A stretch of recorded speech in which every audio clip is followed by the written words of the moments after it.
Como os ataques dos Estados Unidos e de Israel entraram em seu 13º dia contra o Irã, os aliados próximos dos ayatolás, como Rússia e China, até agora responderam apenas com críticas moderadas, e isso expõe os limites rígidos de suas parcerias estratégicas com Moscou e Pequim. Funcionários da Rússia e da China condenaram os ataques liderados pelos Estados Unidos, mas pararam antes de prometer apoio militar ou civil a Teherã. Em uma ligação telefônica com seu homólogo russo no início da guerra, o ministro das Relações Exteriores chinês, Wang Yi, condenou os ataques que mataram o líder supremo do Irã, Ayatollah Ali Khamenei. Ele disse que era inaceitável para os Estados Unidos e Israel lançarem ataques contra o Irã, ainda menos assassinar flagrantemente um líder de um país soberano, e instigar uma mudança de regime.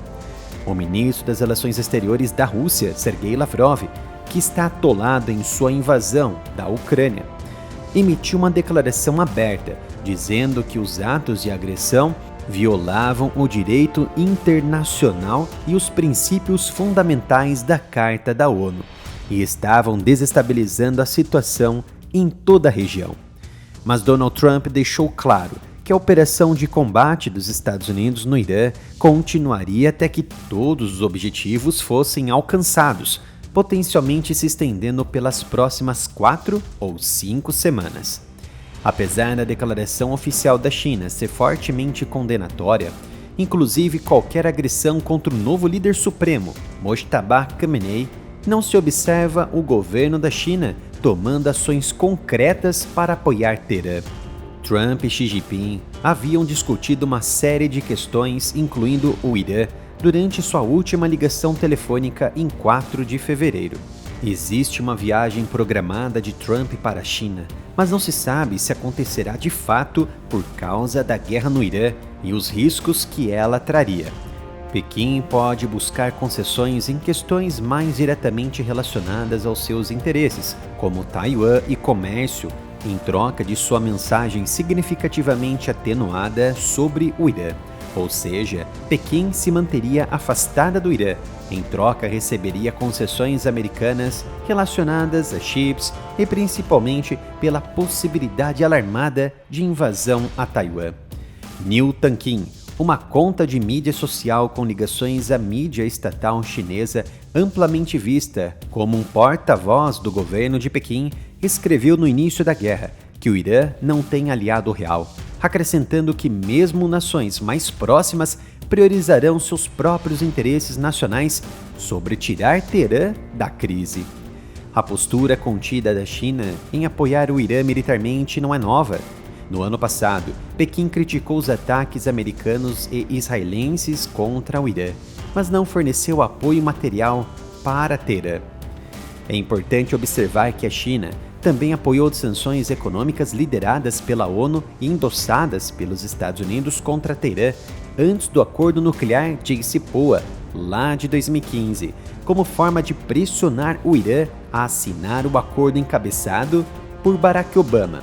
E desde então, tem se movido lentamente em canalizar investimentos para a economia iraniana, a não ser a parceria íntima e dependente no setor energético petrolífero através da Frota Fantasma, que importa 40-50% do óleo iraniano.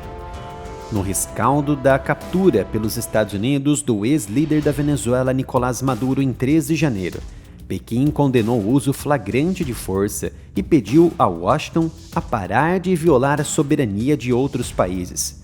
Mas ficou somente nisso.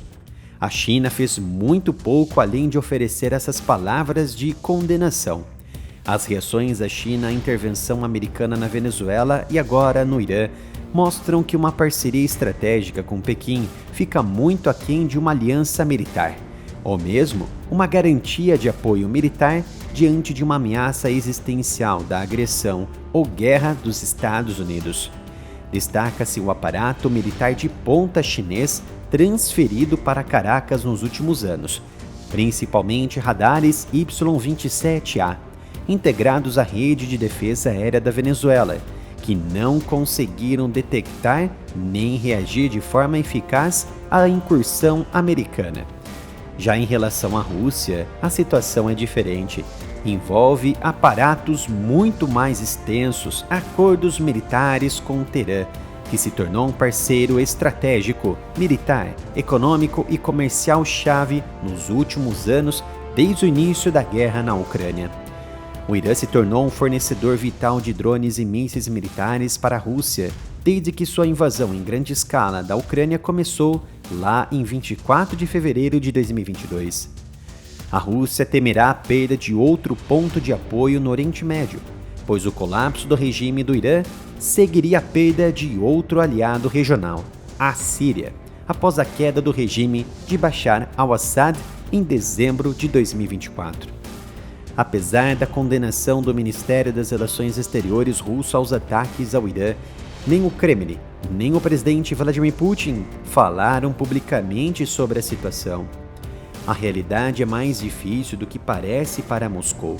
Na verdade, é ainda mais difícil os apoiadores enxergarem isso.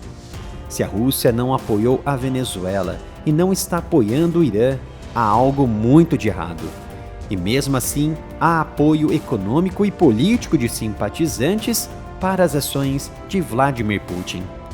Anos de guerra desgastante na Ucrânia esvaziaram a capacidade da Rússia de projetar poder além de suas fronteiras. Com seu exército sobrecarregado e sua economia sob pressão sustentada de sanções ocidentais, a influência de Moscou no Oriente Médio está destinada a diminuir ainda mais. A Rússia terá um olho atento nos preços do petróleo, pois as vendas de seu petróleo bruto para a China e a Índia ajudam a financiar sua máquina de guerra. Os preços do petróleo subiram exponencialmente desde o início do conflito. Isso favorece em parte a própria Rússia e prejudica momentaneamente a China. Na quarta-feira, a Agência Internacional de Energia decidiu liberar 400 milhões de barris de petróleo para compensar a perda de suprimento causada pelo fechamento de fato do Estreito de Hormuz em plena guerra no Irã. Os 32 países membros votaram de forma unânime a favor da maior liberação de reservas de petróleo da história da agência. A lista de membros inclui a maior parte da Europa Ocidental, como França, Itália, Alemanha e Reino Unido, além de Austrália, Canadá, Japão, Coreia do Sul, México, Nova Zelândia, Turquia e Estados Unidos.